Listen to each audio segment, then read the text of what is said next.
Dios les bendiga, mis hermanos. Pues vamos a comenzar como siempre, priorizando la oración. En nombre del Padre, del Hijo y del Espíritu Santo. Amén. Y esto lo estoy grabando el Día del Padre. Lo van a ver los que son miembros del canal este mismo Día del Padre. Los que no son miembros del canal lo verán 2 días después. Pero bueno, para el caso, únanse conmigo para pedir por todos los padres. em, No solamente físicos, en los cuales, pues, yo este es el primer año que participo de ello, en lo biológico, sino todos los padres a nivel espiritual, que en esto yo creo que, con humildad lo digo, ya lo era desde hace mucho tiempo, por la paternidad que he ejercido espiritual en tantas personas, ¿verdad? Que el Dios me ha permitido hacer esto, que evidentemente es una grandísima y gravísima responsabilidad. Entonces vamos a pedir por todos los padres con la oración que se dedicó en el año del Padre, de la primera persona de la Trinidad, en el jubileo del año 2000, y fue la oración precisamente de San Charles de Foucault, que tanto rezamos en este canal. Padre, me pongo en tus manos, haz de mí lo que quieras, sea lo que sea, te doy las gracias, lo acepto todo con tal de que tu voluntad se cumpla en mí y en todas tus criaturas. No deseo nada más, Padre, te confío mi alma, te la doy con todo el amor del que soy capaz, porque necesito darme, confiarme en tus manos sin medida, con infinita confianza, porque tú eres mi Padre. En nombre del Padre, del Hijo y del Espíritu Santo. Amén. Pues bien, hermanos, en esta ocasión, pues lo que quiero hacer es un poquito em, grabar algo con el cual ya simplemente postear el enlace de este video a todos aquellos que llegan con las falacias que yo advertí el día de ayer en un video que hice en un live, de hecho, en un live que hice respecto a que aquellos padres que violentan a sus hijos porque creen que con eso los van a preparar a un mundo cruel, pues precisamente yo demostré de que em, ser cruel con un niño so pretexto de que eso le va a ayudar a enfrentar un mundo cruel, pues en realidad lo que terminas haciendo es generando un cruel más para el mundo, alguien que va a sumar más crueldad, generalmente por desquite, por herida, por trauma, o alguien que va a ser condescendente con la crueldad porque precisamente se acostumbró desde niño a que fueran cruel con él. Entonces, yo advertí, hermanos, yo advertí, ahórrense las falacias que vienen haciendo en los videos que hablo sobre esta cuestión de esta serie que le he llamado Hay algo mejor que la chancla, ¿verdad? Tipificando la chancla como este acto de violencia que generalmente predomina en nuestra cultura en nuestras culturas hispanoamericanas o latinoamericanas. Pues no faltó, no faltó el que le cupo el saco y entonces empezó a sacar los mismos versiculazos de siempre, etcétera. Yo en algunas sesiones de preguntas y respuestas ya he hablado sobre el tema en este sentido bíblico concretamente, pero quiero grabar este tema para que cualquiera que me llegue en futuros videos donde toque esta temática con esa falacia, es dejarle el enlace y taparle la boca, porque hermanos, modestia aparte, creo que taparé muchas bocas porque voy a tocar el tema en el sentido amplio, ¿ah? Ciertamente el título nos habla de que si la Biblia y la Iglesia permiten educar a niños mediante la violencia, ¿ah? Mediante los golpes, mediante el abuso físico, básicamente. Podríamos agregar el abuso verbal y todo eso, pero aquí nos vamos a centrar principalmente en el abuso físico. ¿Por qué? Porque las citas los versículos que avientan para justificar esto, generalmente hablan de cuando la Biblia habla de que al niño hay que darle con la vara, ¿va? Entonces, por cierto, déjenme hacer un paréntesis al respecto de esto. Todas estas personas que en estos videos que hablo de estas temáticas me avientan esos versiculazos, Me encantaría que fueran honestos y me dijeran si previamente a conocer esos versículos ustedes ya golpeaban a sus hijos, o fue a raíz de encontrar esos versículos que comenzaron a, entre comillas, disciplinar a sus hijos mediante golpes. Me encantaría que delante de Dios se atrevieran a responder, porque creo que hace mucha la diferencia el análisis de quién está aventando este versiculazo cuando, pues, ya golpeaba a sus hijos y básicamente tuvo que encontrar un versículo que le justificara. Y en este sentido me parecería que esta persona, pues, eh, no le aconsejo ir por la vida intentando buscar en la Biblia o en cualquier otra parte cosas que justifiquen lo injustificable en sí mismo para no sentir culpa, ¿va? Pero ciertamente me encantaría saber algunos que pudieron ser víctimas, que de hecho, víctimas de este tipo eisegesis, no exégesis, eisegesis bíblica, en donde ellos ni siquiera educaban a sus hijos a varazos, chanclazos, a violencia física, pero una vez que se enteraron por algún lado que en la Biblia tiene estos versículos, comenzaron a hacer este tipo de, entre comillas, educación, ¿verdad? Entonces, y digo esto de entre comillas porque lo repito continuamente en todos estos videos.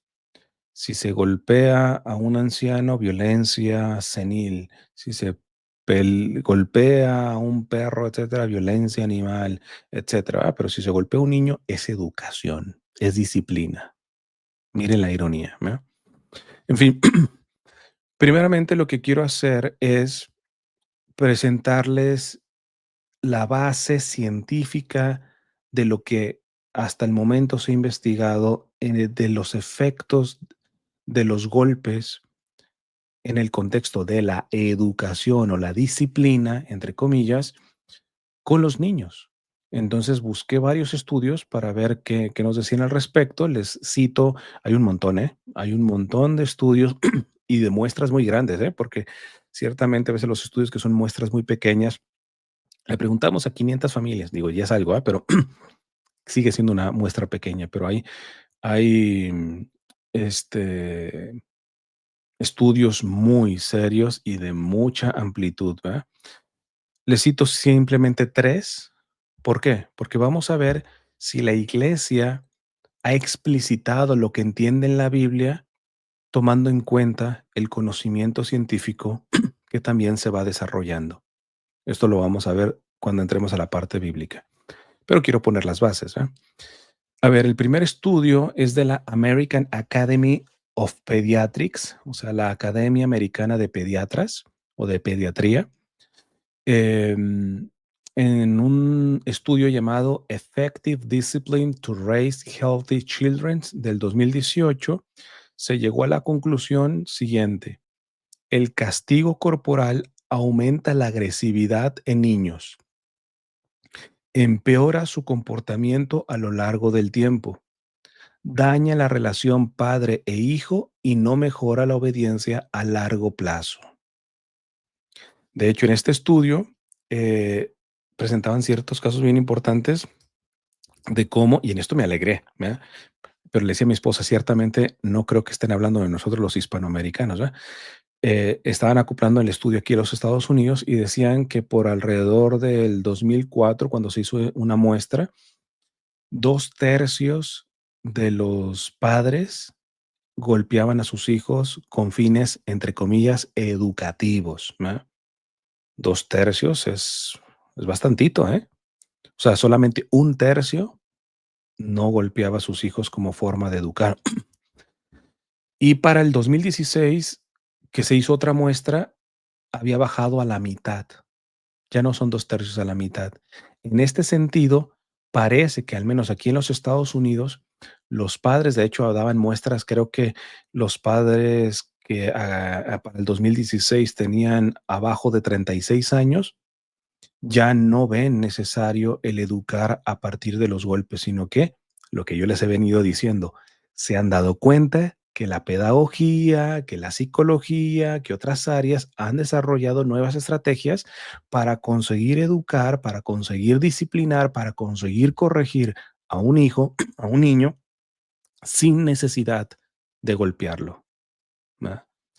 Esto, honestamente, a mí me alegra muchísimo, pero creo que la muestra, no me metí más a fondo porque el estudio es muy largo, pero casi estoy seguro que está hablando de que esto ha cambiado, gracias a Dios, aquí en Estados Unidos, de pasar de 2/3 de padres que golpean a sus hijos para educarlos, o corregirlos o disciplinarlos, a la mitad, ya no 2/3, sino a la mitad. Creo que se va a referir más a la parte anglosajona. Dudo mucho que en la comunidad hispanoamericana, y esto lo digo por experiencia misionera, haya bajado el porcentaje de los padres que corrigen, educan o disciplinan, y todo esto, repito, entre comillas, con golpes. Y luego hay otro estudio que se llama el Gershoff, E.T. and Grogan Taylor, del 2016. Es un estudio que se llamó Spanking and Child Outcomes, Old Controversies and New Meta-Analysis. El tipo que se manejó fue una metaanálisis de 75 estudios con más de 160,000 niños, hermanos. No es cualquier Juan charrasqueado de estudio, no, no, 160,000 niños. ¿Qué sacó la conclusión este estudio? Los azotes se asocian con 13 resultados negativos en los niños. 13 resultados negativos en los niños, incluyendo menor salud mental, peores relaciones con los padres, mayor agresión, comportamiento antisocial y problemas cognitivos.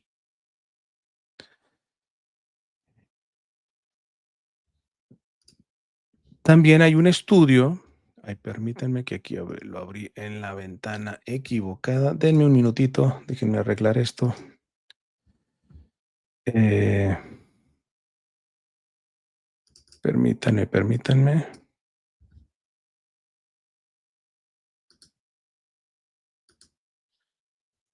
Mm, denme una chancecita.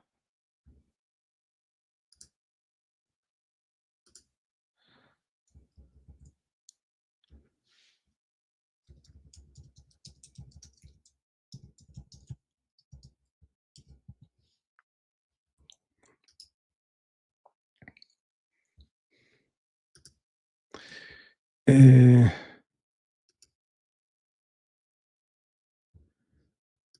permítanme que no lo puedo estar abriendo como lo quiero abrir.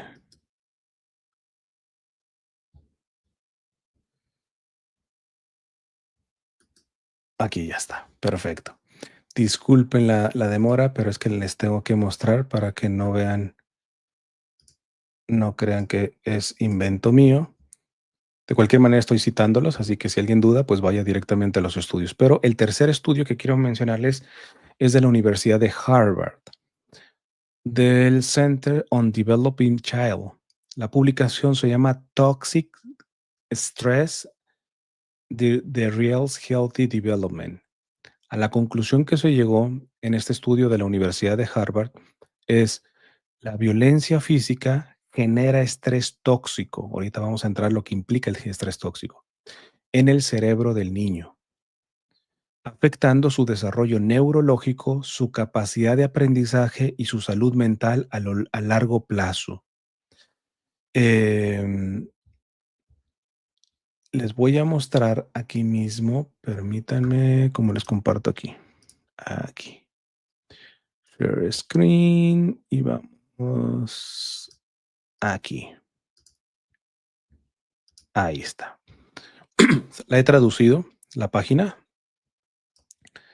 eh, pero originalmente está en inglés. Entonces, como ven, es el Center on Developing Child de la Universidad de Harvard, y dice lo siguiente: llave para llevar. El estrés tóxico ocurre cuando hay una activación excesiva. Ojo que estamos hablando de estrés tóxico, que es el resultado de lo que se ha visto de educar con niños a los niños a golpes, ¿va? El estrés tóxico ocurre cuando hay una activación excesiva o prolongada de los sistemas de respuesta al estrés en el cerebro y el cuerpo. ¿Por qué? Porque yo también lo he explicado, ahorita lo va a explicar también aquí la Universidad de Harvard. El estrés en sí mismo no es bueno ni es malo. Cuando tú estás en una competencia deportiva, tú necesitas generar un tipo de estrés también para activar tu metabolismo, tus músculos, etcétera. Si te está persiguiendo un león, pues se activa el estrés también y entonces eso inyecta cierta potencia en tus músculos para que corras, etcétera. Entonces el estrés estrictamente hablando o lo que llaman el cortisol, no necesariamente es malo, pero cuando empiezas a segregar cortisol sin tener verdaderamente una justificación, es veneno casi, ¿eh? El estrés, dice la Universidad de Harvard, el estrés tóxico puede interrumpir el desarrollo saludable de la arquitectura del cerebro, y más un cerebro de un niño, hermanos, que viene formando apenas, y otros sistemas corporales, aumentando el riesgo de enfermedades relacionadas con el estrés hasta la edad adulta. A ver, mm, quiero ser matizado, pero voy a hacer algunas cosas muy confrontante porque la verdad que sí me enchila escuchar o leer comentarios que cuando se les está dando herramientas para poder educar a los hijos de otra forma, sin necesidad de estar golpeando, sigan con las mismas babosadas y queriéndose agarrar de versiculazos, etcétera, sin un exégesis y una hermenéutica seria y todo esto. Entonces, pues voy a hablar a lo menos a ese tipo de personas frontalmente. Tú que justificas el maltrato a tus hijos so pretexto de corregirlos, de educarlos, de disciplinarlos, ¿qué opinas si enfermedades neurológicas que tu hijo va a tener más adelante y que por tenerlas más adelante, ni tu hijo ni tú se huelan que fue gracias al abuso que le hiciste, al golpe que le diste, al maltrato físico? Quiero que tú pienses como padre si te sentirías tranquilo de que tú vas a ser responsable de la muerte de tu hijo por un tipo de enfermedad que se la pudo haber brincado. Simplemente tus golpes cuando él era un niño le provocaron esto que terminó explotando años más adelante. Y esto en cuestiones neurológicas, hermanos, pero en cuestiones físicas, cuántas personas, este, ya también tienen se desarrollaron ciertos tumores, etcétera, porque, pues, no sé, el papá, la mamá lo golpeaba en la cabeza, con, no sé, con lo que sea, he escuchado tantas cosas, en la pared, con una raqueta, con lo que tú quieras y gustes. A un niño, hermanos, inclusive, no, no, con la vara, etcétera. Por ahí, más de uno se lleva un hueso, ¿eh? O a lo menos adelgaza y después, cuando crecen, pues evidentemente ese cuerpecito no está lo suficientemente fuerte porque ha sido mayugado por estos golpes que tenían la finalidad supuestamente de educarlo o de corregirlo. El problema es que esto es como los tumores. O sea, ya cuando encuentras el tumor, esto significa que vino desde hace años y el problema a veces uno cree que en este momento no es por el estrés, etcétera. No, no, es un estrés crónico que lo traes desde niño. Por el terror que te generaba tu madre o tu padre porque solamente arreglaban las cosas o los problemas a base de golpes, o a veces cosas que ni siquiera eran problemas. Vamos a hablar, es que un niño malcriado, en realidad, y sobre todo cuando son más chiquitos, ¿en realidad podemos decir que hay niños malcriados? Es como como lo que mi esposa y yo les mencionábamos en estos videos que a veces grabamos en el auto y que hemos aprendido por bases científicas en hospitales, etcétera. eh, Esto que siempre está esta leyenda de que no cargues demasiado a tu niño, ¿verdad? Porque te va a querer manipular y va a querer los brazos, etcétera. No puede haber manipulación en un niño, hermanos. Si tú entiendes lo que implica la manipulación, y entiendes el desarrollo propiamente de un bebito es imposible que te esté manipulando. No, es que déjalo llorar, porque si no te va, si siempre lo cargas cuando va a llorar, un niño no es manipulador, un bebé no puede ser manipulador, hermanos. A otro perro con ese hueso. Hay que empezar a quitar esos mitos que no se sostienen científicamente. Entonces, lo lamentable es que muchas veces no solamente nalgueaste, golpeaste a tu hijo, etcétera, para corregirlo de un comportamiento que no es culpa del niño, sino es propio de su desarrollo, de que no tiene, bueno, ya le estoy adelantando, que no tiene del todo desarrollado el lóbulo prefrontal del cerebro, que no puede controlar, está en maduración su sistema nervioso. Ah, pero ya aventó al niño. Pues claro, porque tu hijo se siente acosado, o por ejemplo, cuando hay muchos ruidos, etcétera, hay muchos que se estresan, como por ejemplo el de nosotros, no necesariamente, depende de cada uno, pero queremos que los niños sean adultos chiquitos, que tengan la capacidad de comportarse, de pedir perdón, de negociar, de pedir prestado, de decir con permiso en vez de aventar, etcétera. Y lo primero que tendremos que aprender es que el niño es niño. Entonces, no solamente le estás golpeando, y fíjate lo que hace el golpe, sino que también lo que estás provocando es que, haya una contradicción en el niño, porque ese golpe le vino por un comportamiento que el adulto no toleró, porque el adulto no entiende que así se comporta un niño, que hay otras formas de dirigir una rabieta de un niño, pero no intentar quitársela porque los niños hacen rabietas.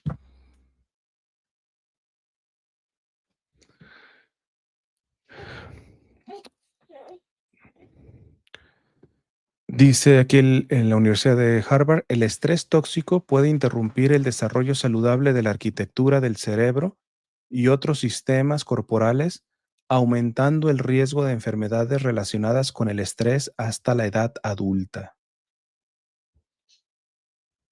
Ciertamente puede haber tú como adulto eh, una, esta es una situación de estrés en tu trabajo, etcétera. Pero si tus padres no te hubieran golpeado, el nivel de cortisol, el nivel de estrés que tuvieras no sería el mismo. No sería el mismo.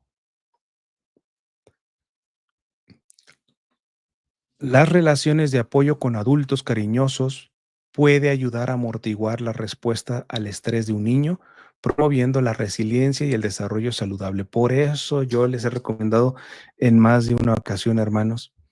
Por ejemplo, si yo no recomiendo que vayan, que dejen a sus hijos en casa de familias, de amiguitos, etcétera. Yo personalmente no recomiendo, es otro tema.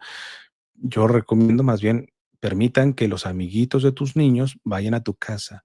Y si tú pones atención, vas a ver que más de un amiguito o amiguita de tus niños presenta rasgos de abuso físico o a veces inclusive alguno más grave, sexual, etcétera.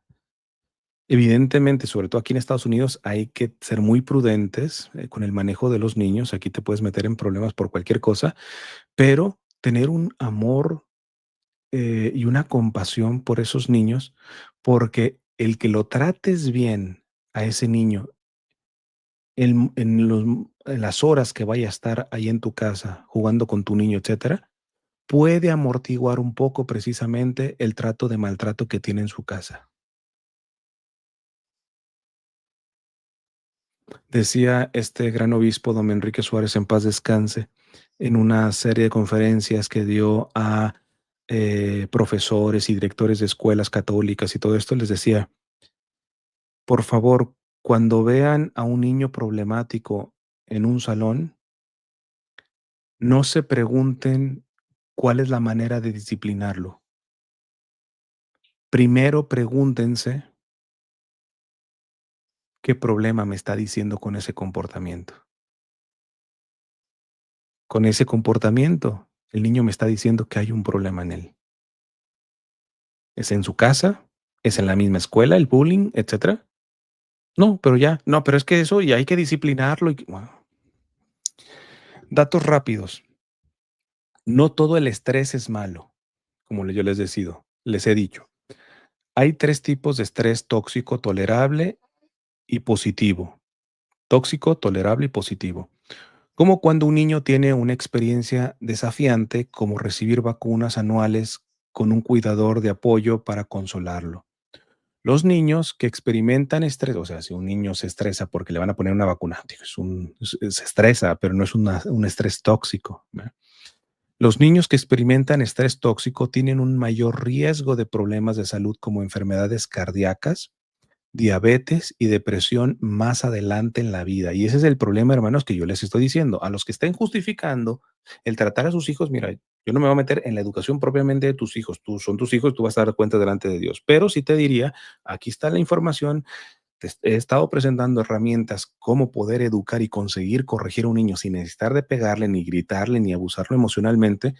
Pero si tú quieres con esta, pues nomás te digo que inclusive enfermedades psíquicas y físicas que va a tener tu niño más adelante, ya salido, inclusive casado, etcétera, son culpa tuya. Tú las generaste por el abuso físico en la infancia. Y aquí están bases científicas, hermano, ¿eh? Reducir la exposición de los niños al estrés tóxico y proporcionar entornos de desarrollo seguros y estables puede prevenir o revertir los efectos dañinos del estrés tóxico, que esa es la parte donde yo veo la gran providencia de Dios. Y es por eso que, por ejemplo, tú pudiste haber tenido unos padres golpeadores que todo lo arreglaban a golpes, a gritos, etcétera, pero tuviste un abuelito que verdaderamente te trató como persona y eso amortiguó el daño que te hacían tus padres, ¿no? Experimentar estrés positivo en el contexto de las relaciones receptivas con los cuidadores es una parte importante del desarrollo saludable. Es decir, no necesitamos que el niño esté como que no se toque, que no se ensucie. No, necesita el estrés, pero no un estrés tóxico, que es el que genera los golpes, el abuso emocional, físico, del chanclazo, etcétera. Ojo con esto, porque también dañan a aquellos que sobreprotegen y parecen que el niño no se debe ensuciar, no me lo estreses de nada. No, no, no. El niño necesita estresarse, pero vean los niveles de estrés. La activación de nuestro sistema de respuesta al estrés produce una amplia gama de reacciones fisiológicas que preparan al cuerpo para enfrentar desafíos o amenazas, lo cual se tiene que preparar el niño. No le vas a hacer eterno tú, incluido el aumento de la frecuencia cardíaca, la presión arterial elevada y la liberación de hormonas del estrés como el cortisol, que yo les mencionaba. Cuando un niño pequeño tiene relaciones de apoyo con el cuidador, estas respuestas son breves y vuelven a la normalidad rápidamente. Esto yo creo que lo hemos visto mi esposa y yo con nuestro bebé, ¿verdad? Eh, bueno, hemos visto 2 comportamientos, por ejemplo, cuando las vacunas y todo eso. Em, Cuando le han hecho algún tipo de procedimiento médico doloroso, en ocasiones no llora, hasta que se lo hacen todo y terminan todo, es que llora, como yo no sé si como diciendo, o sea, yo me aguanto aquí, al cabo que ya sé que después puedo echar el grito y mis papás me van a abrazar, ¿verdad? Mientras me tienen ahí en el ultrasonido o alguna cosa, pues no, estoy lejos de mis papás, ¿verdad? Digo, estoy diciéndole de alguna manera, ¿verdad? En otras cosas sí, le ponen en el mismo momento que le pican, él empieza a llorar, etcétera, pero hemos visto que en el momento que le hablamos, que lo consolamos, etcétera, procesa distinto. Eso que es un estrés necesario porque necesitaba la vacuna o necesitaba el medicamento, etcétera. Pero, ¿a poco no? O sea, hay un montón de chistes de esto, hermanos. La típica mamá que le dice al niño: "No te subas al árbol que te vas a caer, no te subas al árbol que te vas a caer", etcétera. Hasta ahí muy bien la cuestión preventiva. Habría formas de conseguirlo, no simplemente mandando: "Bájate del árbol que te vas a caer". Y hay un montón de herramientas, para poder persuadir a un niño. Eh, Nada, no obedece, se cae. Oye, el niño se acaba de dar un guamazo, un changazo, diría Cantinflas. Muy probablemente chance y hasta se quebró un hueso. Y su mamá, su referencia de apoyo, o su papá, te dije que por eso no te subieras al válgame Dios, o sea, ante la experiencia traumática de caerse. Pero es que fue su culpa, compadre, pero entiende, es un niño. Y en todo caso, ahorita necesita consolación. Al estrés que tiene de haberse caído, le está sumando el estrés de que su padre le está golpeando y lo está regañando. ¿Qué va a terminar en la psique de ese niño? Cuando un niño pequeño tiene relaciones de apoyo con el cuidador, estas respuestas son breves y vuelven a la normalidad rápidamente. Inclusive hasta en estas cuestiones, no te obedeció, se cae, etcétera, y tú lo primero, no le aplaudes el acto, pero evidentemente se cayó, etcétera, lo consuelas, etcétera, y una vez calmado, tranquilo, una vez que le ayudas a bajar el cortisol, etcétera, entonces empiezas a reflexionar el niño de por qué se cayó, para que asimile su responsabilidad, etcétera, para que aprenda de esta experiencia, etcétera.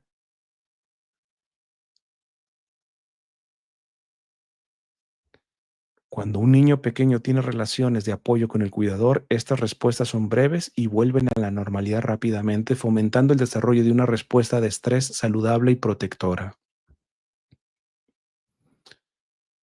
Em, esto no lo tradujo, me lo voy a saltar un poquito porque ya necesito entrar a lo bíblico. Las influencias de apoyo del entorno social de los niños, incluidas las relaciones receptivas, pueden ayudar a calmar la respuesta al estrés y amortiguar las fuentes de estrés, pero las políticas que apoyan a los niños y las familias también son esenciales.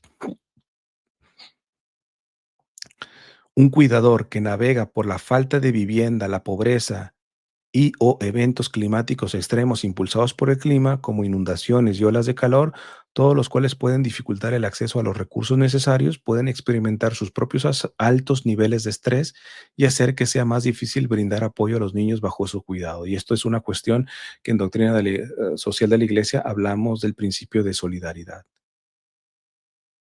Por eso tengo tanto, no generalizo, pero las familias estas más conservadoras a tradicionalistas tratan como de crear una burbuja de familia.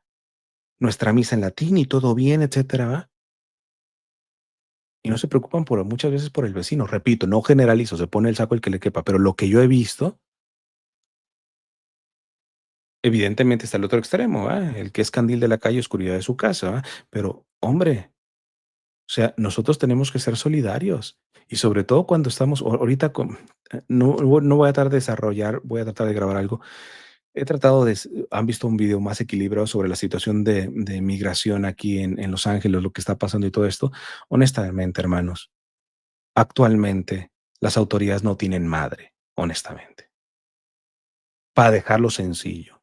Y sobre todo estoy pensando en las consecuencias que están provocando de niños, de padres de bien. Ni siquiera estoy hablando de niños, de criminales, que también merecerían, porque el criminal es su padre, no el niño. Y ver gente católica, pro vida, que defiende este tipo de cuestiones.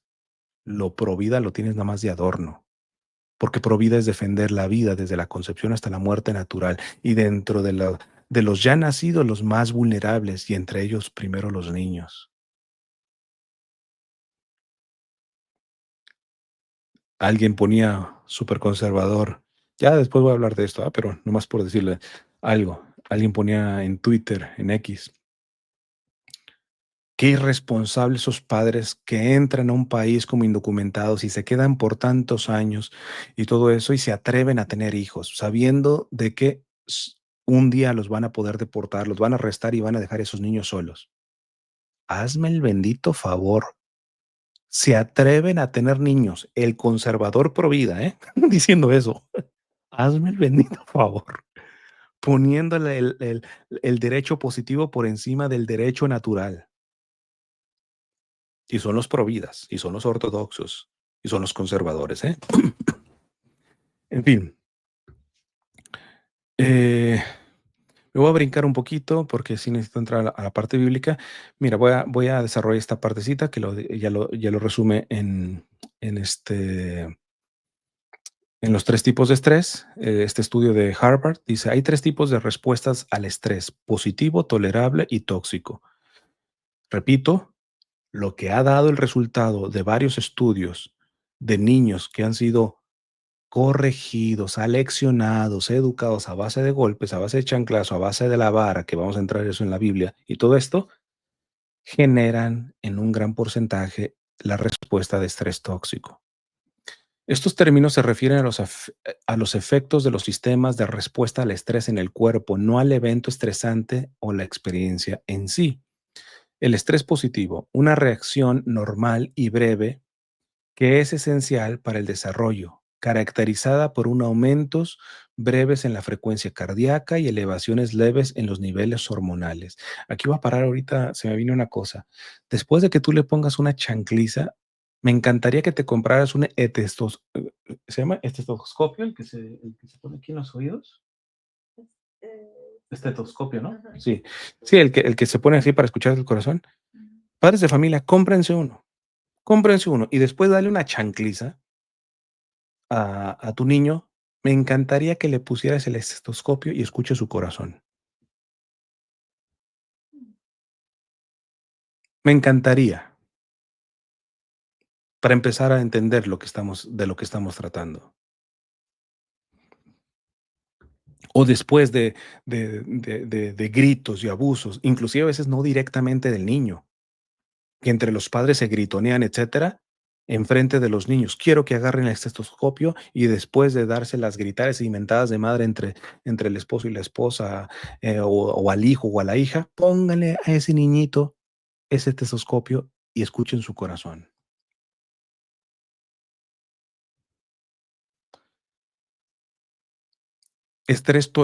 Perdón, los ejemplos incluyen el primer día un nuevo entorno de cuidado infantil, es un estrés positivo.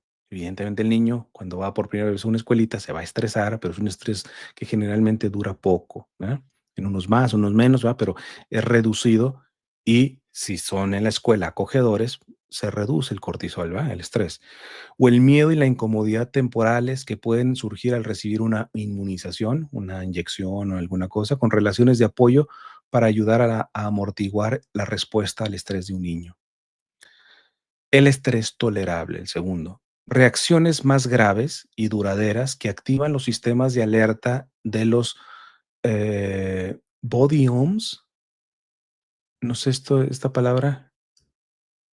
eh, Body UMS, ¿sabes qué es?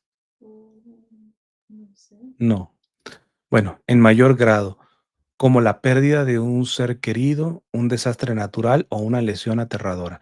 Generar estrés, y evidentemente ya es más grave, pero no tiene la parte de la toxicidad porque, hombre, pues los abuelitos se mueren, ¿verdad? Un estrés del niño si tenía un vínculo con el abuelito. O sea, no es una cuestión que se puede comparar al estrés que cuando le pusieron la vacuna.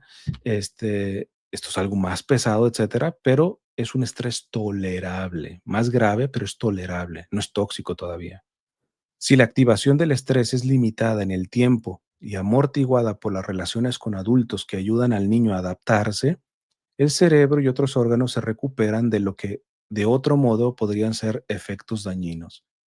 Es decir, si no tienes estos soportes, ese niño, sin lugar a dudas, la pérdida de ese abuelito que era su soporte, le va a traer un trauma a largo plazo, ¿eh? Pero si no, aunque es más grave, s- sales de esta.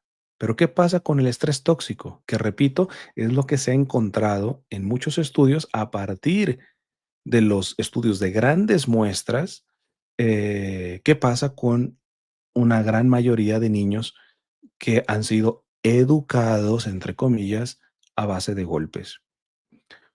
Estrés tóxico ocurre cuando un niño experimenta adversidad fuerte, frecuente y prolongada, como abuso físico o emocional, negligencia crónica, abuso de sustancias por parte del cuidador y exposición a la violencia. Exposición a la violencia, aquí apliquen esto, de cuando se agarran del chongo papá y mamá, ¿no? Enfrente de ellos.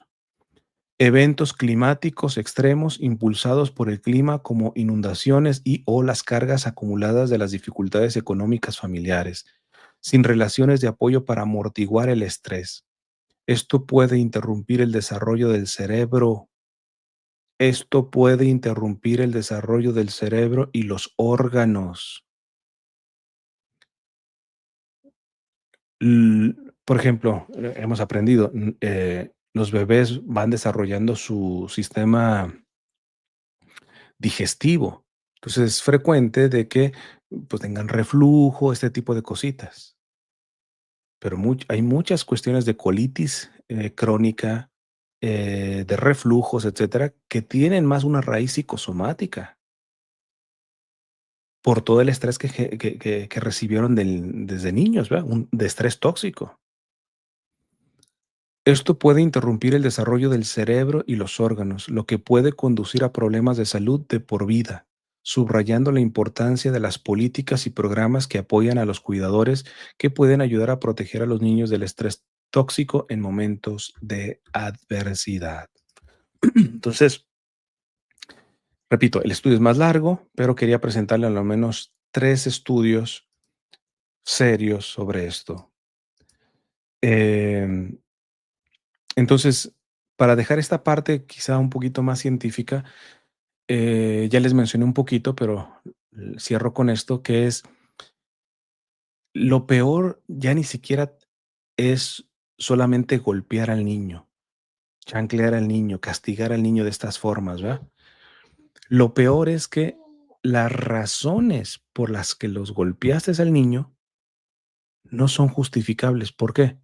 Porque repito, sobre todo hasta cierta edad, no hay niños malcriados, hermano. Hay niños desarrollando el lóbulo prefrontal, hay niños, por ejemplo, nuestro bebé, en muchos sentidos es muy desarrollado. Ya les he dicho, les he compartido, él habla, o sea, fijamente, o sea, no son simples soniditos, etcétera, a las 5 semanas, y esto es hasta las 4 meses, y varias cosas, o sea, es interesante el desarrollo que ha tenido Jean-Marie. Em, Ahí se me fue lo que le iba a mencionar de Jean-Marie. Bueno, las razones por las que golpeamos los niños pequeños son más. Ya me recuerdo por qué quería mencionar a nuestro bebé. Por ejemplo, lo que sí apenas está aprendiendo, por ejemplo, ahorita él ya acaba de cumplir 3 meses, ya ha fortalecido un poquito su cuellito, ya sostiene un poco su cabeza y todo esto, ¿ah? Em, pero todavía sus manitas no las controla de todo, y a veces da unos guamazos él, no llora, pero imagínate la mamá que lo castigáramos por eso. A mí me ha rasguñado, a mí me ha pegado, y luego tiene las piernotas bien fuertes, y, yo eso me lo pongo y casi me sofoca, ¿verdad? Que yo sí le digo que es un cangurito, porque válgame Dios, etcétera. Entonces, también a su mamá la ha noqueado más de una vez, etcétera. Imagínate que nosotros nos pusiéramos a nalguearlo. Tú no le debes de pegar a mamá, tú no le debes pegar a hombre, no controla sus manitas, está desarrollando la cuestión motora de sus brazos. Entonces, lo peor no solamente es que estemos nalgueando y chancleando a los niños, sino entendiendo que por la razón que lo chancleas, ni siquiera es malo, para ti eres malcriado, ¿por qué? Porque quieres que tu niño sea un adulto chiquito. Tú, si haces eso del niño, sí serías un malcriado, pero este niño es niño. Y en esto hay muchos. Escuchaba de una psicóloga explicando cuando llega en la etapa de los niños de que empiezan a comer y que avientan la cuchara y avientan la comida, etcétera. ¡Qué niño malcriado!, etcétera, etcétera. Es una cuestión cerebral que tienen que comenzar a ver la cuestión de la gravedad. Pero le levanto la cuchara y le pongo otro vasito y lo vuelve a tirar, esta niña me quiere. No te quiere desesperar. Está como niña, divertidísima, entendiendo que las cosas se caen y que se pueden levantar. Imagínate, o sea, no solamente el daño que se ocasiona estar chancleando y golpeando a los niños, sino que las razones por lo que las haces son injustas. ¿Por qué? Porque no estás respetando que el niño está en desarrollo de su sistema nervioso, de su sistema motor, de desarrollar capacidades de sociabilidad, etcétera, etcétera.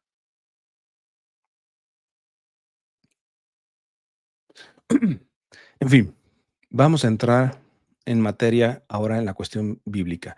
¿Por qué, repito, he puesto esta primera cuestión científica? Porque la iglesia ha aprendido a desarrollar su teología también, tomando disciplinas exteriores a la teología como son otras ciencias. No significa que absolutice y que caiga en un cientificismo, pero la iglesia no es tonta y, em, y le crea a la ciencia cuando la ciencia dice que el agua es H2O. No, pero a ver en qué parte de la Biblia dice que es H. Por favor, es que hay católicos que parecen más protestantes, porque es un argumento muy protestante. ¿Dónde dice quieren que esté prácticamente todo en la Biblia? ¿Verdad? Por cierto, que tenía pensado, lo voy a poner ahorita, aprovechando, como estamos todavía en el Día del Padre, aquí que me acompaña. Esta es una imagen que compramos en una iglesia coreana, San José con el niño. Entonces quiero ponerlo, ahí no se alcanza a ver aquí, acá. Déjenme ver si lo subo, nada más que no quiero que se me caiga. A ver, no, en fin, no se va a poder ver. Bueno, aquí se ve, se alcanza a ver un poquito. O lo pongo aquí. Ah, bueno, ni modo, no se puede. Em, entonces, a ver, en el video, en el live de ayer, en donde hablé de que tú no puedes preparar al niño a un mundo cruel siendo cruel con él, porque muchos se justifican en ese sentido. Es que por eso le tengo que pegar, por eso le tengo que todo eso, porque la vida es dura. Esto último, ¿de qué es dura? Totalmente de acuerdo. Pero como el ejemplo que ponía la psicóloga del video de ayer, es como decir que tu niño va a una fiesta donde va a haber puros chocolates, golosinas, etcétera. Esa es la realidad a la que va. ¿No sabes qué? Pues entonces en la semana déjame almuerza, come y cena chocolate, ¿verdad? Para prepararlo para cuando se enfrente a esas fiestas en donde va a haber pura cochinada. No, al contrario, lo nutres para que esas cochinadas no le afecten a lo menos tanto, precisamente porque está educado. Entonces tú, en vez de golpearlo, lo fortaleces, lo educas, lo corriges, pero dentro de una dinámica de respeto, de ternura, de cariño, de verdadero amor, etcétera, precisamente para cuando se encuentre con la crueldad del mundo tenga habilidades para responder. Ahora resulta que para enfrentar un mundo cruel hay que ser cruel con el niño. Y por eso le pego y por eso soy duro con él. Em, y yo les ponía un ejemplo de que se ahorraran los versiculazos que siempre salen de los que quieren justificar este tipo de, entre comillas, educación a los niños a base de golpes. Les decía de que me hicieran a lo menos el favor de que si iban a sacar los versiculazos, de que vinieran con una exégesis y una hermenéutica seria, seria. Porque si no, les ponía el ejemplo de que, pero es que dice Proverbios que le des con la vara a tu hijo. Bueno, también dice el Evangelio Jesús que si tu ojo es ocasión de pecado, te lo arranques. Yo le pregunto a ese papá que nalguea a su niño eh, si no ha pecado con sus ojos. No te veo sin ojos, compadre. Ya a esta altura tendrías que habértelo arrancado. No, es que Jesús ahí tiene que interpretar. Ah, mira, qué interesante. Ahí sí tiene que interpretar, ¿eh? Lo de la vara, lo de otros temas, no, no, no hay que interpretarlos. No hay que entrar en una sana y seria hermenéutica. Eso es chapucero, hermanos. Em, de hecho, em, ese versículo en el pasado, por ser fundamentalista la interpretación, si hubo personas, por ejemplo, que por ejemplo, hay una película de San Juan de Dios, el hombre que más amó, una cosa así se llama, creo, eh, en donde creo que comienza así la película, tiene escenas algo duras.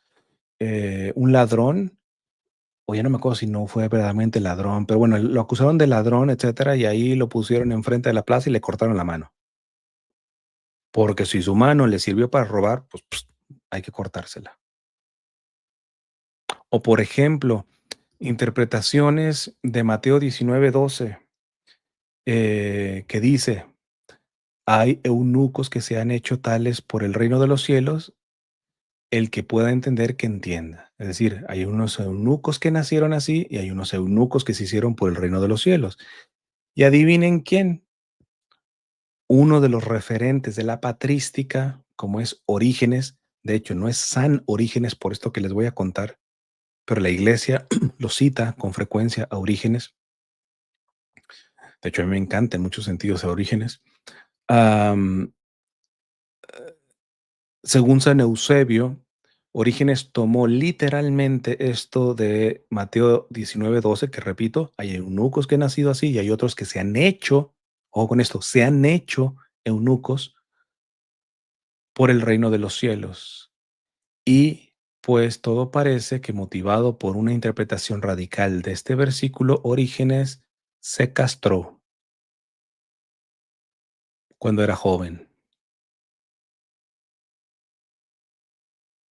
Y así hay un montón de temas, hermanos. El tema de la esclavitud.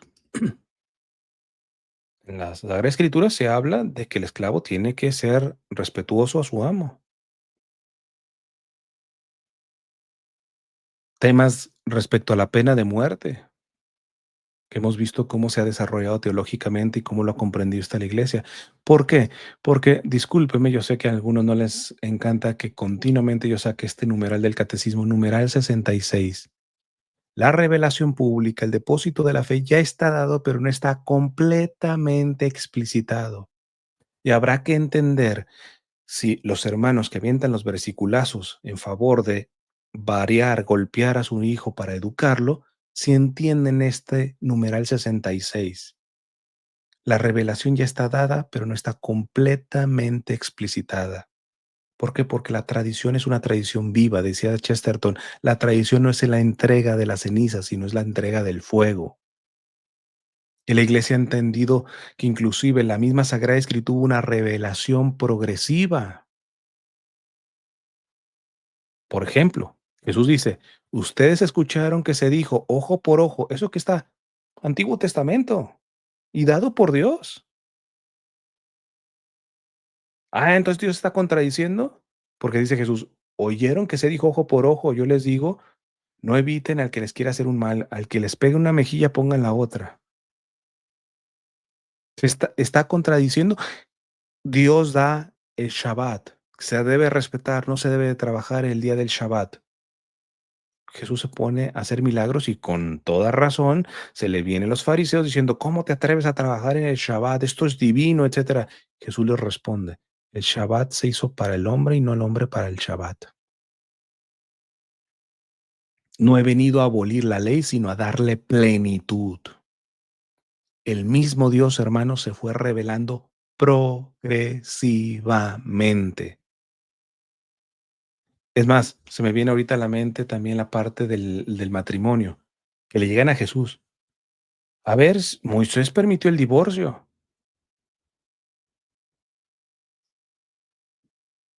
Moisés es referente de la ley divina. ¿Y Jesús qué le responde? Dios permitió que Moisés de alguna manera permitiera el divorcio, este, por la cerrazón, es decir, hay un contexto en donde se hizo esa excepción, un contexto por cerrazón, pero no fue así desde el inicio. Y por eso ahora que ustedes ya están más maduritos, no estaban hablando en el tiempo de Moisés, ustedes ya están viendo al Hijo del Hombre, ustedes ya han recorrido un proceso de discernimiento a nivel bíblico, etcétera. Ahora yo les digo que lo que Dios unió no lo separe el hombre.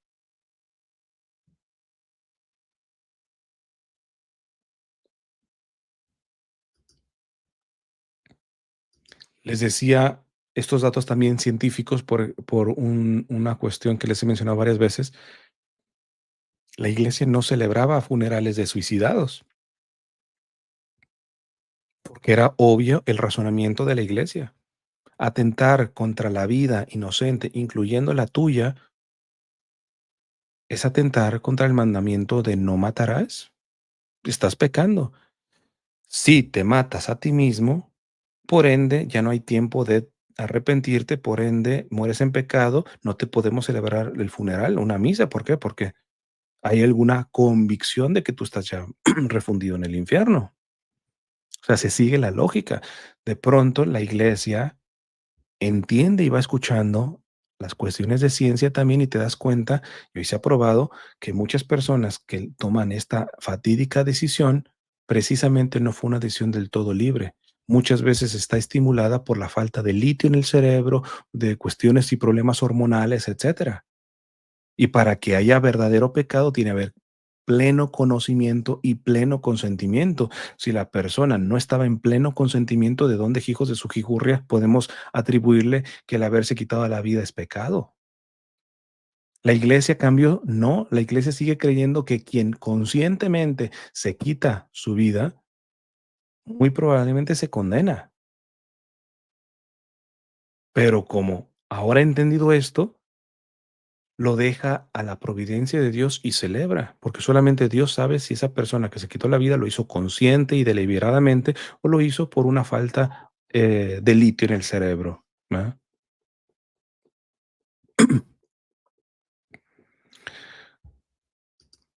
Ya sabrán por dónde voy. Vamos a los textos bíblicos, a los versiculazos que siempre escupen cuando hablo de esta cuestión de motivar a que se puede educar a los niños, a que se les puede corregir, a que se les puede disciplinar sin tener que gritarles, ofenderlos, manipularlos, abusarlos emocionalmente y mucho menos físicamente. Es decir, los que aventaron estos versiculazos conocían los datos científicos que hoy la iglesia toma y como muchos versículos la iglesia los ha ido explicitando y entendiendo mejor durante el tiempo, precisamente porque se conocen unas realidades que evidentemente en la Edad Media no se conocían. Con esto ya estoy diciendo, en la iglesia en un momento se promovía el hecho de aleccionar, inclusive no solamente los padres, los maestros, el sacerdote. Yo les he contado a mi hermano, y fíjate que nosotros hicimos la primera comunión, no sé, fueron finales de los 80, principios de los 90, yo creo, por ahí. Eh, o sea, no hace mucho, técnicamente hablando. em, y mi hermano todavía le tocó confesarse con un viejito que después de confesarse, el viejito le jaló la patilla. Así. Pregúntenles a sus abuelos y todo eso, el padre te podía pegar, si le asustaba alguno de tus pecados. Ya no se diga un profesor, un papá.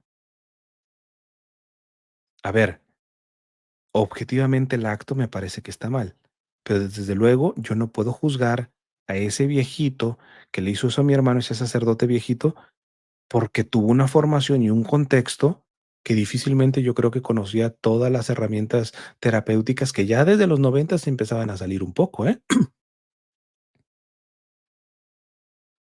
Lo que yo no encuentro una forma de justificar es a personas que están escuchando ciertas herramientas y siguen de tercos queriendo justificar. Entonces, tú no es porque no tienes conocimiento, porque no quieres.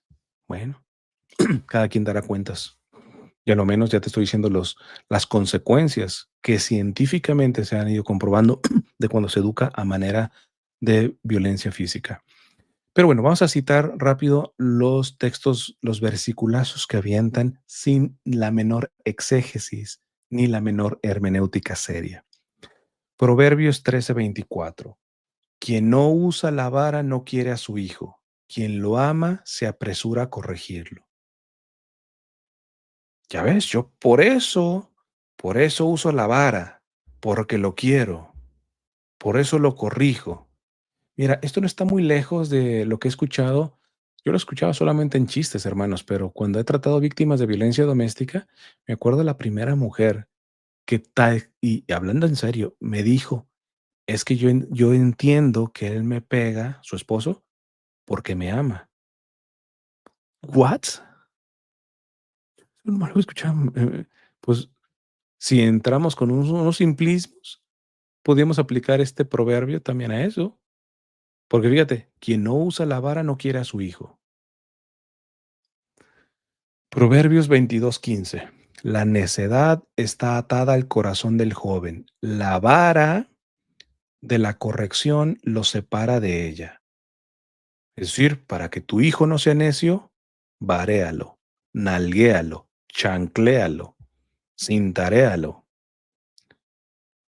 por decir lo más popular, pero hermanos, es que lo que yo he sabido, he visto de formas de golpear a un niño, la verdad que tú dices, Dios tenga misericordia de esos padres. Proverbio 29:15. Vara y corrección dan sabiduría. ¿Ya ves? Muchacho consentido avergüenza a su madre. Pues para que no avergüence a su madre, para que tenga sabiduría, vara y corrección. El problema es que estos que avientaron versiculazos y que los han aventado en todos sus videos en donde trato este tipo de temática, ninguno, absolutamente ninguno se tomó el tiempo de hacer una investigación exegética y hermenéutica de estos textos. Y si son católicos, parece que no han entendido el numeral 66 del catecismo. Vamos a hacer rápido un breve ejercicio de exégesis de hermenéutica sobre estos textos. El libro de Proverbios, primero, de donde están sacados estos versiculazos que avientan, digo versiculazos en el sentido despectivo, no por la palabra de Dios en sí misma, sino por la superficialidad de quienes los usan para aventártelos en la cara cuando se ve que ni siquiera han hecho un ejercicio de exégesis y hermenéutica serio.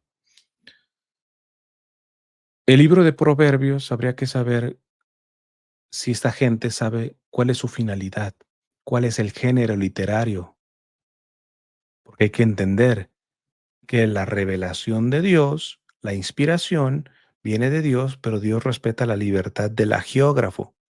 Y hay agiógrafos que escribieron a manera, por ejemplo, poética.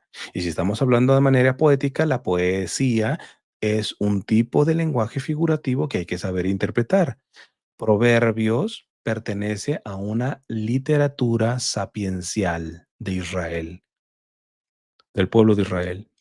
Su objetivo es formar en la sabiduría práctica y moral a través de sentencias breves. Se escriben en estilo poético, muchas veces hiperbólico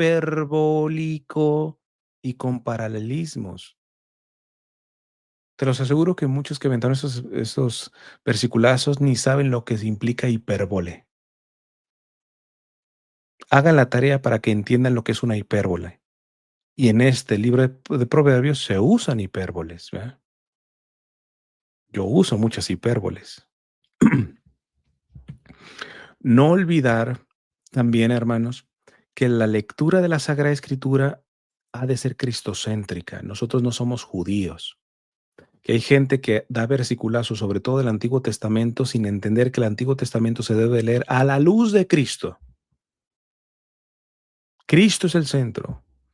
Entonces, estos versículos de Proverbio tienen que ser interpretados a la luz de Cristo. ¿Y qué Cristo nos dice? Por ejemplo, con respecto a los niños. Curioso que los pasajes que tenemos de Jesús a referencia con los niños, ninguno habla de corregirlos a golpes, ninguno, ni de variarlos. Muy al contrario, dice, hay de aquellos que escandalicen a uno de estos pequeños porque más le valdría ponerse una piedra de molino al cuello y aventarse al mar. Dejen a los niños que vengan a mí porque se lo estaban impidiendo. No, muy convenientemente hay que empezar a leer estos versiculazos de Proverbios desarraigado de la lectura cristocéntrica. El Antiguo Testamento solamente tiene sentido en Cristo. De otra manera, si tú no interpretas el Antiguo Testamento a la luz de Cristo, eres un judío, no un católico.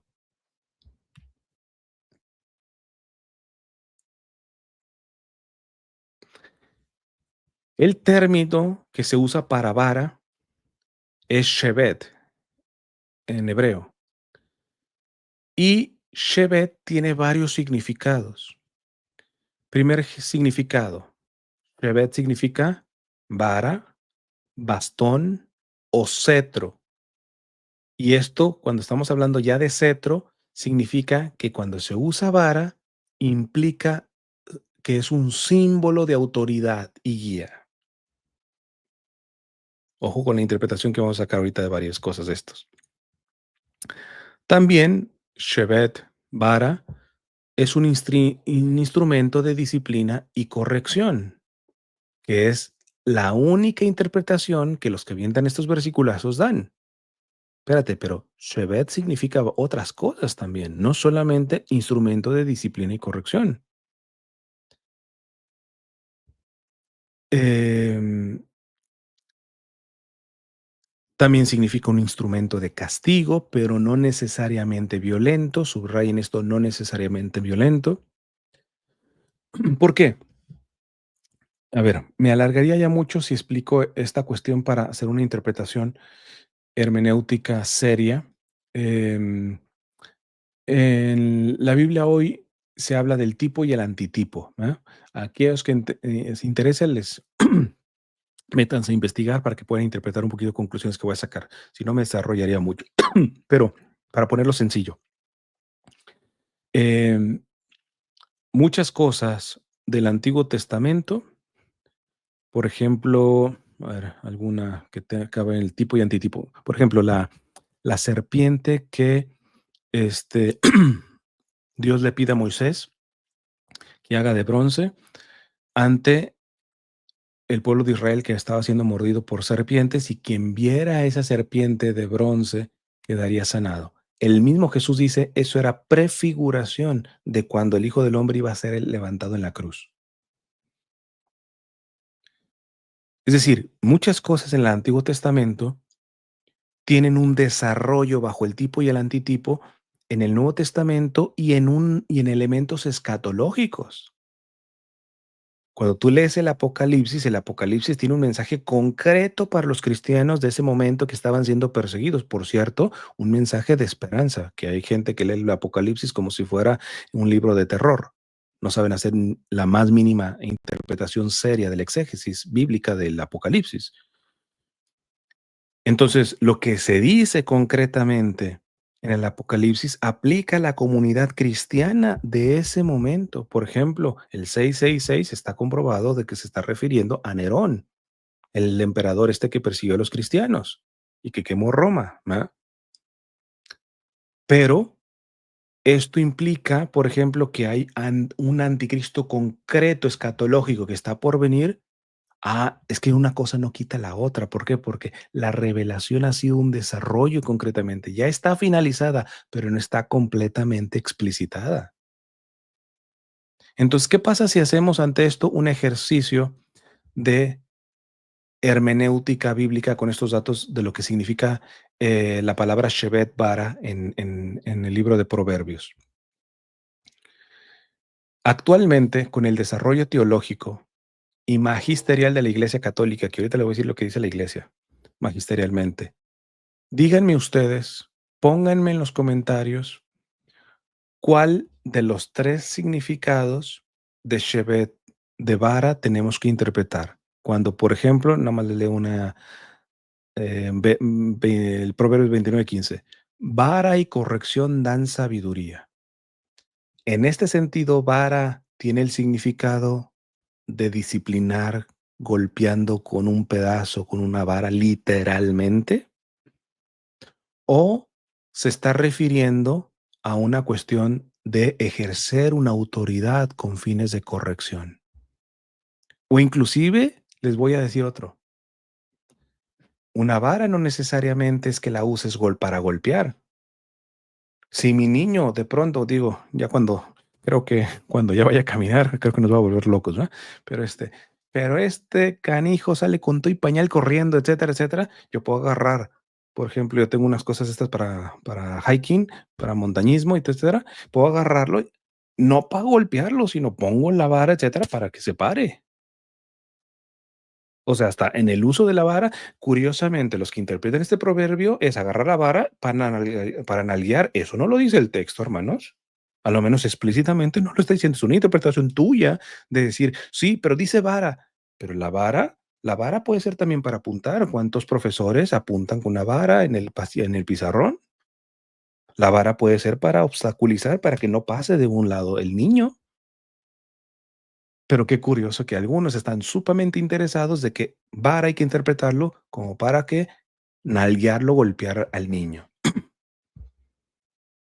Pero bueno, en el ejercicio hermenéutico y con el desarrollo que hoy actualmente 2025 se ha tenido, ¿hay algún problema para entender que estos versículos de proverbio hay que entenderlos cambiando la palabra vara por autoridad, sana autoridad, ciertamente firme autoridad, pero no necesariamente como golpe?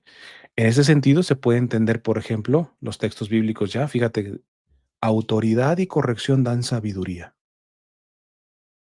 La necedad está atada al corazón del joven. La vara, quitemos eso, la autoridad de la corrección los separará de ella. Repito, pero para el que quiere ver sangre, para quien no quiere ejercer autoridad, sino autoritarismo, se quiere agarrar de estos versículos para golpear a sus niños, creyendo de que, pero es porque te quiero, lo dice en la Biblia, te vareo por eso, porque te quiero. Mira, qué interesante. De hecho, el Salmo 23 dice, tu vara y tu callado me dan seguridad. Hombre, ¿a qué niño? A ver, quiero que me presentes el primer niño que después de variarlo se sienta muy seguro. Sí. Es esto, el mismo Salmo 23 hace expresión de que la vara no necesariamente es para golpear, porque mira cómo le dice al Señor, Señor, tu vara y tu callado me dan seguridad. Y es vara, ¿eh? Textualmente vara, pero para ser nalgueado, humillado, aplastado, creo que no va por ahí las cosas. El objetivo,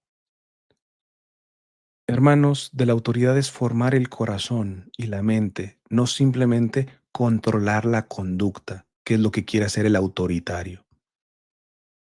El que quiere pegar supuestamente por el bien del niño, empiézate a decir la verdad, tú quieres controlar al niño. Tú no quieres formar el corazón y la mente de ese niño para que entiendan lo bueno y lo malo, tú lo quieres controlar. Repito, tú quieres que ese niño sea un adulto chiquito.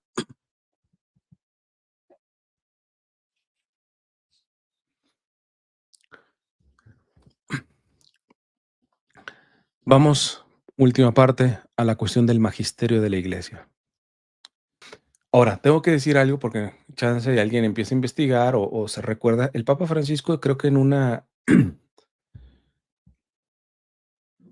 de las reflexiones que daba los miércoles, mencionó que al niño creo que se le podía dar una nalgadita, pero decía, eso no era la parte más importante de su aseveración. Él puso esto para contextuar otra cosa, dice, pero nunca golpes en la cara. Un golpe en la cara es decirle a la persona prácticamente, no vales nada. Entiéndase esto. Se está contradiciendo el Papa. Entendamos, por ejemplo, a mi bebé yo le doy nalgadas al dormirlo. Se tiene sentido común. O sea, las pompitas están acolchonaditas, además hay una cuestión de pañal, y mi esposa es testigo, o sea, digo, finalmente es niño, este, no es no, a este le gusta, este, algo fuertecito, igual también cuando erupta, ¿ah? Estamos hablando de violencia, no, son contactos físicos que están hombre, si la nalgada se la das con picayelo es otra cosa, o hay de nalgadas a nalgadas que le puedes fracturar, ¿verdad? Aún así, las nalgadas por disciplinar a un niño, personalmente yo no estoy de acuerdo, precisamente porque está de sobra comprobado que hay otros elementos para que el niño pueda entender.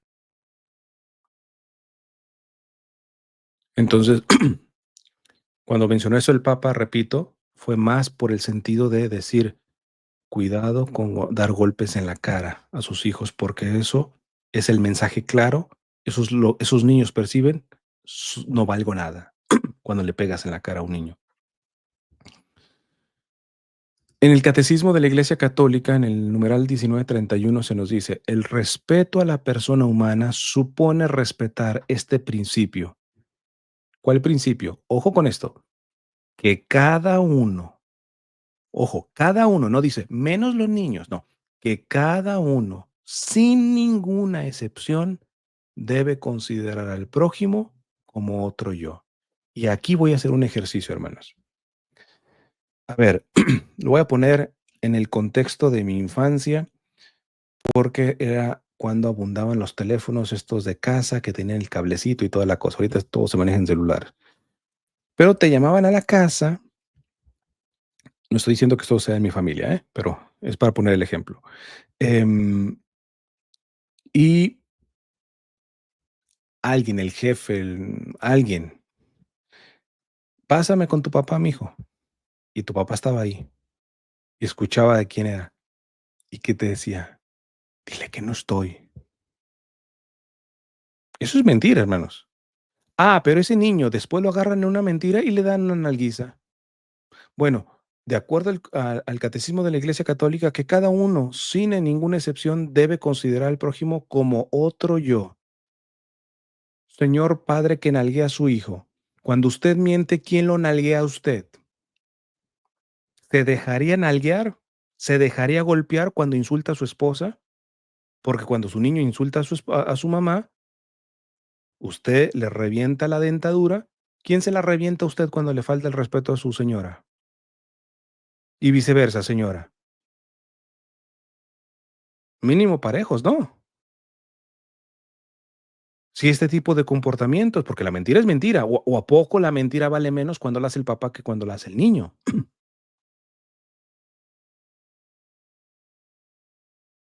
En el fondo, hermanos, aunque no quieran reconocer los padres que golpean a sus niños, consideran a sus niños menor, con menor dignidad que ustedes, por fuerte que les suene. Tú que golpeas a tu niño, en el fondo consideras a tu niño menor que tú en dignidad. Porque las faltas que comete ese niño, si las cometes tú, de hecho muchas veces las comete porque te ha visto a ti, en ti no tienen el efecto que tienen en él. En él se tiene que llevar el regaño, el abuso, el golpe, el chanclazo, etcétera, y en ti quedas inmune. Y termino con una matización. ¿Y qué pasa si el hijo es el que golpea? Repito, ¿quién es ese hijo? ¿Un niño de los primeros años? Que tengo que nalguear y golpear a Jean-Marie porque me ha noqueado más de una vez y ha dado unas patadotas ahí.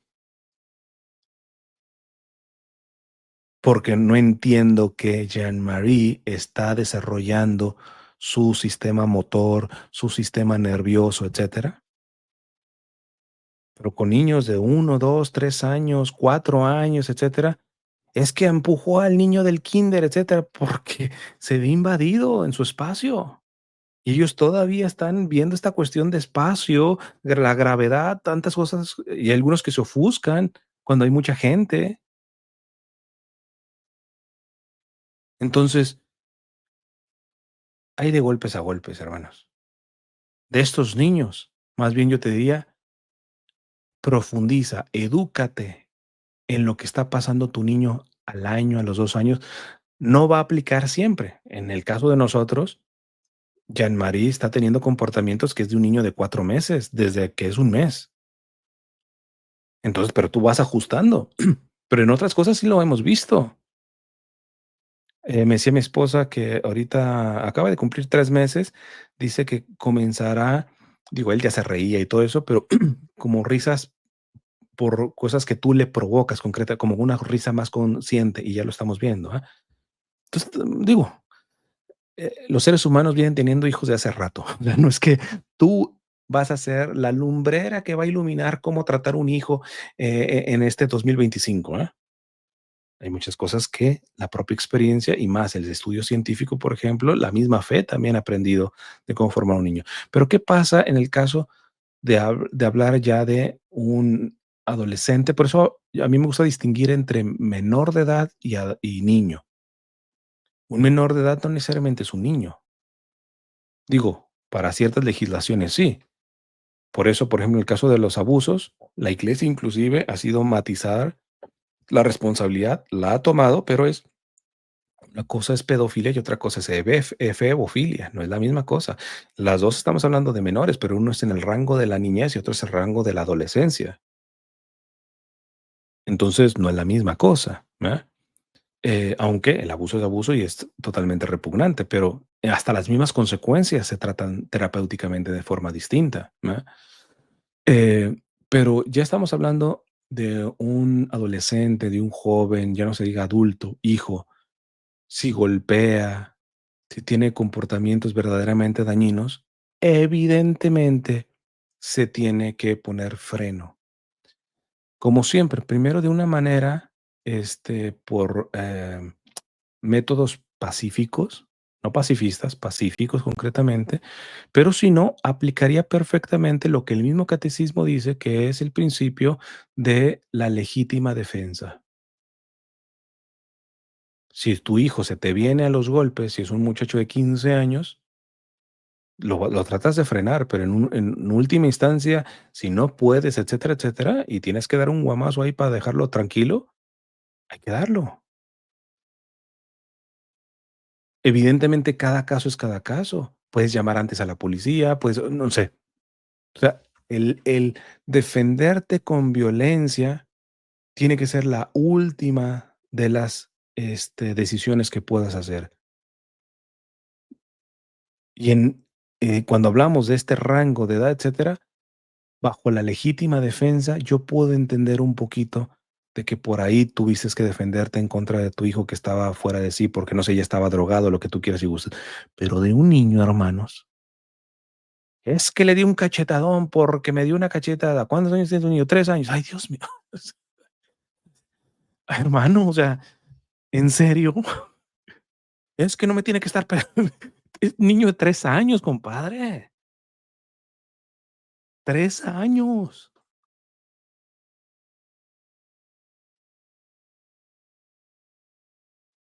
Es mucho más fácil agarrar estos versiculazos para justificar tu violencia por tu flojera, diríamos en México, por ser un huevón, un flojonazo que no se quiere formar en las etapas, en lo que pasa generalmente un niño a la edad de 4, de 6, de 7 años, etcétera. Cómo está desarrollando su cerebro, sus emociones, de formarse en formas en donde puedes y debes ser firme en las decisiones que tomas con ese niño, pero que no necesariamente necesitas ni castigarlo, ni pegarle, ni gritarle, ni todo eso, sino que hay herramientas propositivas para poder conseguir que se corrija ese niño sin tener que gritarle y pegarle o manipularle. Pero para eso, lo primero se tiene que querer.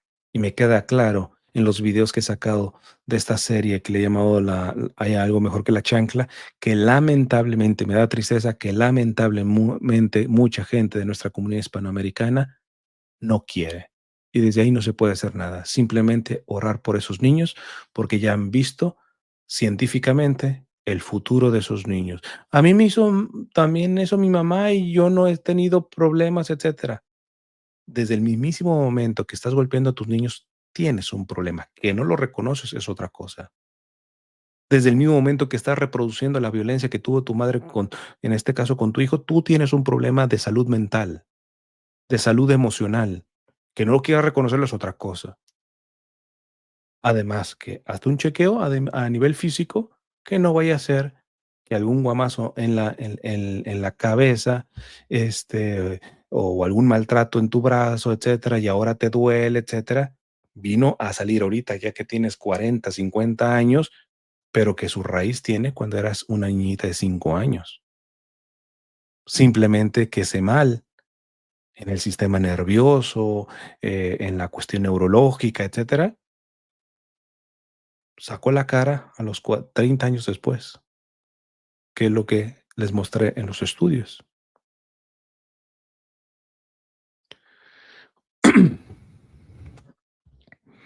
Me encantaría poder haber hablado de las cuestiones ya propositivas. Entonces, ¿cómo tenemos que decir? Bueno, pues por eso les he ido presentando herramientas. Intentaré en la medida de lo posible, porque es muy larga la lista de temas que tengo que tocar y en la situación en la que nos encontramos. Pues fíjense, ahorita, por ejemplo, han escuchado un poquito llorar al niño porque vivimos en un pequeño estudio. Lamentablemente, el apartamento que supuestamente nos iban a dar, que habíamos aplicado, no se nos pudo dar, y estamos a las esperas, pero bueno, Dios proveerá, no estamos atiborrados por esto, confiamos en que Dios pondrá, pero y pondrá un lugar en donde yo pueda tener un espacio, un poquito de oficina para que se pueda hacer. Y si no, pues con lo que se tenga, hermanos, o sea, lo que estoy haciendo ahorita mismo, pregrabando, si el bebé hubiera estado llorando más largo y tendido, etcétera, generalmente me callo, etcétera, y ya después corto y edito y todo eso y lo subo, Por eso la mayoría de veces no estoy haciendo lives, porque ahí ya sería más complicado hacerlo, Pero, pues nada, oren por nosotros para que un poquito ahí la providencia nos ayude lo antes posible ante esta situación. Y si no, repito, de mi parte haré lo que pueda en los medios que tengo actualmente, ¿va? Em, Repito, esto lo podrán estar viendo ya desde el día de hoy los que son miembros del canal y en un par de días el resto de los que están suscritos o no suscritos y que se acercan a mi canal. Esto es simplemente un gesto de agradecimiento a aquellos que se hacen miembros y que colaboran con algún tipo de donación. No doy una cuestión exclusiva. ¿Por qué? Porque al final te esperas 2 días, pero al final lo vas a ver. Los videos míos que son para miembros no son solamente para miembros, sino para miembros mientras pasan 2 días, que después lo verán los demás. Porque entiendo que algunos sí se manejan con contenido exclusivo y eso personalmente yo no estoy de acuerdo en la evangelización. Ahora resulta que tienes que tener dinero para poder recibir el evangelio, ¿va? Bueno, vamos a hacer la consagración a la Santísima Virgen, pero vamos a tener aquí al San José coreano. Repito, aquí, digo, como es blanco no se alcanza a ver muy bien, pero generalmente ellos hacen imágenes con expresiones muy tiernas. Vamos a hacer la consagración a la Virgen María, esposa de San José, para que especialmente a padres y madres, pero especialmente este día, nos auxilie la intercesión de este varón, gran varón, San José, a los que somos padres, tanto biológicos como también a los padres espirituales. Dulce Madre, no te alejes, tu vista de nosotros no apartes, ven con nosotros a todas partes y solo nunca nos dejes. Ya que nos proteges tanto como verdadera Madre, haz que nos bendiga el Padre, el Hijo y el Espíritu Santo. Amén. Pues bien, hermanos, que Dios les bendiga y nos encomendamos en su oración.